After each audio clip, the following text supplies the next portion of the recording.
As we close today, I want to show you a picture. It's a picture of Israel. It's just a drawing. Do you have that? So it's not a very big place. This is the place where Jesus lived and did his ministry, but it's not a very big place. In fact, it's 1/6 the size of Arkansas. Arkansas is about 50,000 square miles. Israel is about 6,000 square miles. Or about 8,000 square miles, I'm sorry. I want you to look at a couple things. It's called a sea, but it's really kind of a lake. The Sea of Galilee is about 7 miles wide, 11 miles long, something like that. And what's flowed into it is this River Jordan, and then it also flows out of it 150 miles into the Dead Sea, which is a bigger body of water. It's called the Dead Sea. Did you know the Dead Sea has 10 times as much salt content in its water than the ocean? In the Sea of Galilee, it is teeming with life. When all these water supplies flow into it, and the Jordan River, it flows into it, and it fuels and supplies water to all of the nature and people that live around it, and it's just lush area around the Sea of Galilee.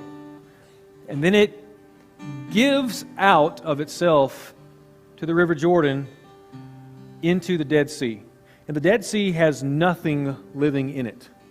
In fact, if a fish just happened to find its way, it would die when it got there, eventually. Pastor, what's the difference? The first one, all of them receive, but only the first one gives out of itself. The first one gives out of itself. It doesn't keep. Much bigger body of water, but it's dead. Nothing flows out of it. It's a dead end for life. Here's the point.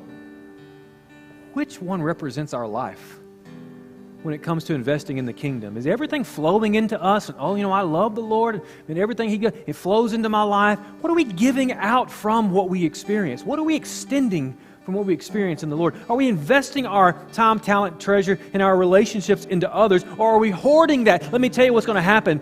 He will kill you. And God wants us to invest ourselves. Receive? Absolutely. But Paul said, what I received, I passed on. There's life around the other, and it's much smaller. Sometimes we think it's got to be much bigger for there to be life and important and whatever. I'm going to tell you, life can flow into and out of even the most seemingly insignificant. That's not a very small body of water, but I'm going to tell you, sometimes we think of ourselves like, God could never use me. Let the Lord start to flow out of you in conversation. Let the Lord start to flow out of you in your time and in your talent and your abilities. Start to use what He's given you for Him and watch the life that comes out of you. If you keep that all to yourself, it'll die in you and with you. Give yourself away. In fact, that's what I want us to sing. As we leave today, I want you to stand and I want you to sing this.